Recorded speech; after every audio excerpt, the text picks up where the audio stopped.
Iconic by Mistake is such a funny title because, yes, a mistake did happen. The mistake was HYBE thinking people wouldn't notice they turned 3 girl groups' hate trains into a collab. I don't like this song. Not because the girls can't perform. They look good. They sell it as much as anyone could sell a song like this.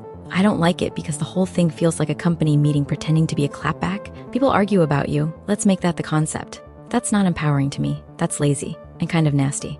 Because HYBE is basically taking the worst parts of online K-pop culture and packaging it back to fans like it's a flex.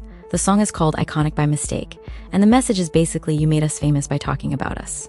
Okay, sure, but who put these girls in the middle of this much discourse in the first place? Who keeps debuting groups in ways that invite comparison? Who keeps acting shocked when people fight over concepts, styling, vocals, visuals, and who deserves to be pushed? HYBE. So now they want the idols to stand there and sing like the hate is some badge of honor. Absolutely not. Because the company gets the engagement and the idols get the comments. HYBE gets to look clever. The girls get to be the faces of the mess. And everyone online is supposed to go, wow, iconic. No, it's annoying. The title alone feels like bait. Iconic by Mistake sounds like someone saw people calling the rollout forced and said, fine, let's pretend forced attention is accidental impact. Girl, be serious. Nothing about this was accidental. This is SSERAFIM, ILLIT, and KATSEYE. 3 groups people already talk about nonstop for completely different reasons, all put into one shiny little controversy blender. You don't do that by mistake. You do that because you know people will click. Fans will click to defend it. Antis will click to drag it. Casual people will click because they saw everyone fighting. Then HYBE gets to point at the numbers like, see, iconic. That's the scam. They're treating attention like approval. A hate watch counts the same as a fan replay. A hate comment still feeds the algorithm. A video dragging the song still helps the song. So when the song says the haters made them iconic, it's not even really a lyric. It's the business model. And that's why it feels gross.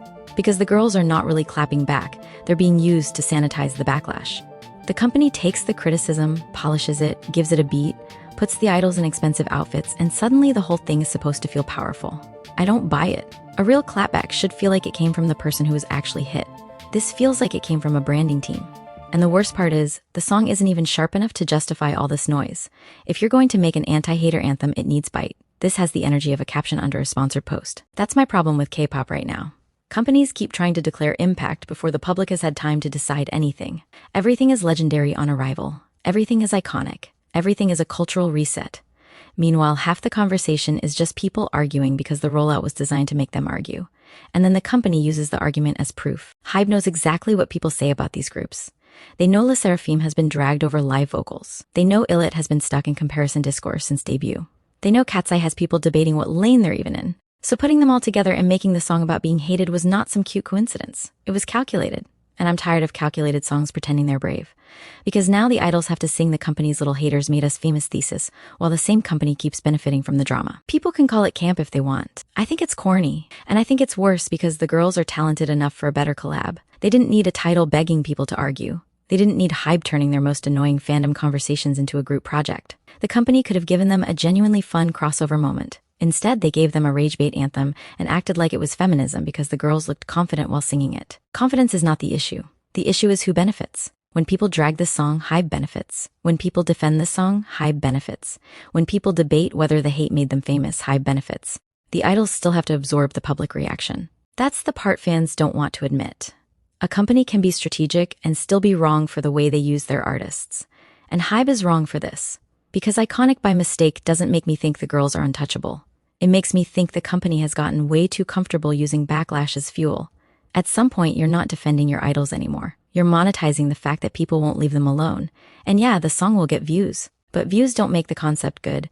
Views just mean the bait was shiny enough. So no, I don't think Iconic by Mistake is some genius clapback. I think it's a corporate rage bait song. I think HYBE knew exactly what people would say. I think they wanted the fight. And I think the girls deserved a better collab than being turned into the face of the company's own discourse machine. Because if the only way a song feels important is by reminding everyone how much people hate the artists, maybe the song isn't iconic. Maybe it's just exhausting, and maybe that was the real mistake.